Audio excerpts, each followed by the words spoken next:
एवं धर्म प्रेमी सज्जनों,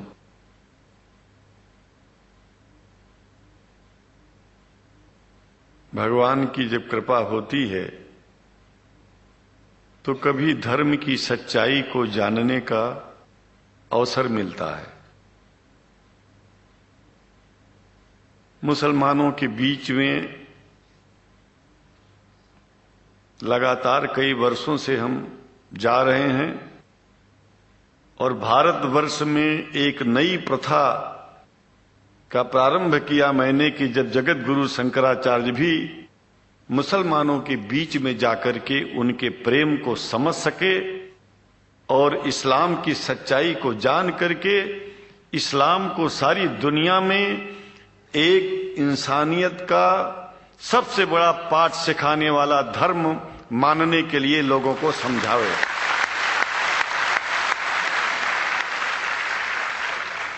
जब लोग इस्लाम को बेदर्द, मुसलमान को बेदर्द, तलवार के जोर पर चलने वाला धर्म बताते हैं तो अगर शायद धरती में कोई दुखी होता होगा तो सबसे ज्यादा दुख मुझको होता है। ये न सच्चाई है और न कभी ये सच्चाई हो सकती है। जिस इस्लाम ने पहला कलमा ही कुरान शरीफ का ये बताता है कि नहीं है इबादत के काबिल सिवाय परमात्मा के और कोई, ला इलाहा इल्लल्लाह मोहम्मद रसूल अल्लाह। भला आप बताइए, वेदों का रस निचोड़ करके मोहम्मद साहब ने परमात्मा की इबादत करके परमात्मा के पैगाम को एक ही कलमे में दे दिया। इससे बड़ा ग्रंथ दुनिया में और क्या हो सकता है। अगर कुरान के पहले कलमे को ही पढ़ करके हिंदू अपने धर्म का पालन करना चाहे तो उससे बड़ा धर्मात्मा शायद कोई नहीं होगा। कुरान को हमने गहराइयों में जाकर के तो नहीं अनुभव किया, लेकिन कुरान के मानने वालों के हृदय की गहराइयों में जाके देखा कि अगर इस्लाम को पूरी दुनिया अगर स्वीकार कर ले तो इसमें कोई बुराई नहीं है। इस्लाम परमात्मा के द्वारा बताया गया सिद्धांत है। इस्लाम किसी व्यक्ति का अपना नियम नहीं है, अपना सिद्धांत नहीं है।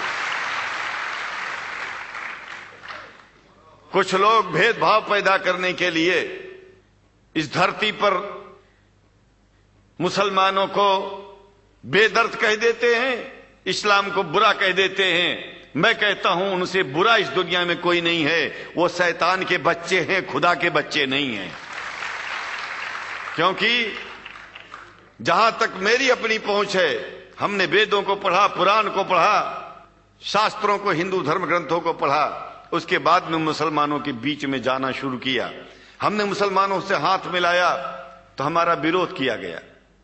ये अंडा खाने वालों से हाथ मिलाते हैं, शंकराचार्य कैसे हैं? अरे हमने कहा कि तुम्हारी समझ में नहीं आ रहा है। वो 5 बार इबादत कर लेते हैं खुदा की, तुम घास खाते हो और एक बार भी इबादत नहीं करते हो, तो तुमसे बड़ा अधर्मी दुनिया में कौन है? तुम अपने अधर्म को देखो। किसी के पवित्रता के सिद्धांतों का विरोध करना पहला अधर्म है। आप क्या खाते हैं, कैसे रहते हैं, अगर हमें आप दुखी नहीं करते हैं तो आपसे बड़ा इंसान दुनिया में कोई नहीं है। हम घास खाएं और आपके दिल को चोट पहुंचाएं तो हमसे बड़ा अधर्मी कोई नहीं है दुनिया में।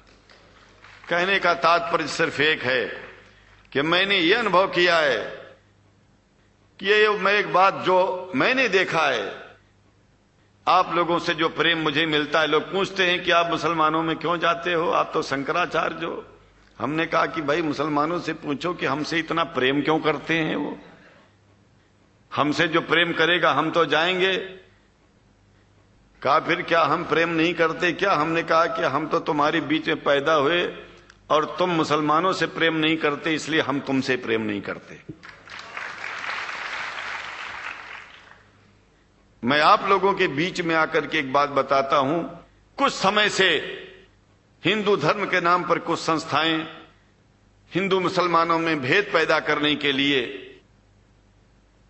कुछ ऐसा कार्य किया जिसकी वजह से आम हिंदू, सीधा साधा हिंदू बेचारा जान ही नहीं पाता है इस्लाम क्या है और सनातन धर्म क्या है।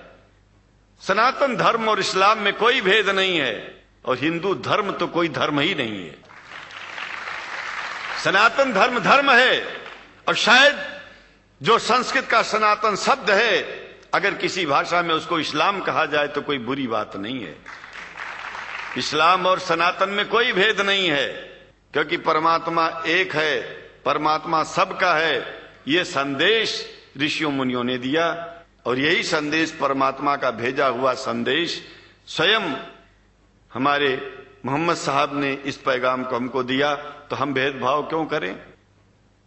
यहां पर भारत का मुसलमान, एक बात बिल्कुल मैं स्पष्ट बता रहा हूं आपसे, अगर भारत का मुसलमान सो गया तो भारत सो जाएगा। इसलिए भारत को जगाना है तो मुसलमानों को जागते रहना पड़ेगा। भारत जाग जाएगा, पूरी दुनिया जाग जाएगी।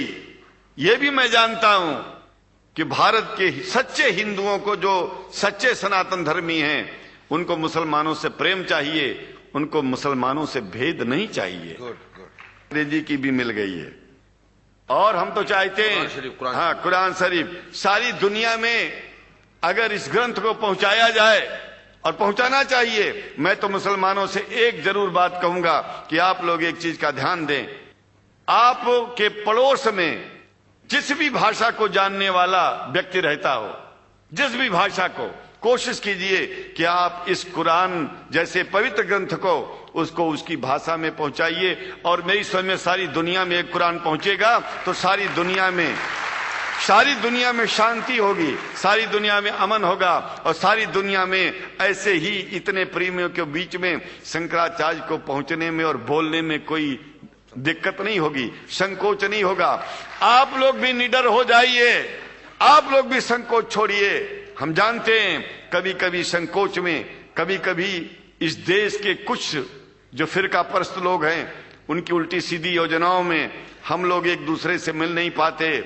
हम हाथ पसारे हुए आपके सामने खड़े हैं, आए हैं, हम आपको गले से लगा रहे हैं, लगाते हैं, दिल भी मिलाएंगे, गला भी मिलाएंगे और जरूरत पड़ गई तो आप लोगों के लिए दिल कटाने की और सिर कटाने की जरूरत पड़ जाए तो इस्लाम की रक्षा के लिए शंकराचार्य आपका साथ देगा। क्योंकि शंकराचार्य जानते हैं इस्लाम धोखा नहीं है, शंकराचार्य जानते हैं इस्लाम बर्बादी का रास्ता नहीं है। शंकराचार्य को पता है कि जो वेद में लिखा है वही कुरान में लिखा है, इसलिए हमारा धर्म नहीं छूटेगा, हमारा धर्म और आगे बढ़ेगा। अगर हम मुसलमानों को अपना सगा मानते हैं तो मुसलमान परमात्मा का बनाया है, आदमी का नहीं। हिंदू जो अपने को कहते हैं वो भी जान लें कि वो परमात्मा के बनाए हैं, तो मुसलमानों से भेदभाव करना बंद कर दें और हमारी तरह सबसे प्रेम करें। डॉक्टर लखनार साहब, देखिए मैं अपरिचित था, जानता नहीं था और मैं बड़ा प्रसन्न हूं कि वो समय निकाले और यहाँ आए। उनको तो मैं धन्यवाद क्या दूं, मैं तो ये चाहूंगा कि परमात्मा उनको शक्ति दे कि हम लोगों को सबको ऐसे ही सुंदर दिव्य बड़ी सभाओं में संबोधित करते हुए और हम लोगों के ऊपर वो स्वयं कृपा बनाए रखें और हम उनके साथ रहेंगे, जहां भी जरूरत होगी सदा जीवन में उनका साथ देते रहेंगे। इन्हीं शब्दों के साथ जीवन में अब जब भी याद करेंगे, जब तक मेरा शरीर है, हम आपकी सभाओं में आते रहेंगे। ओम शांति शांति शांति।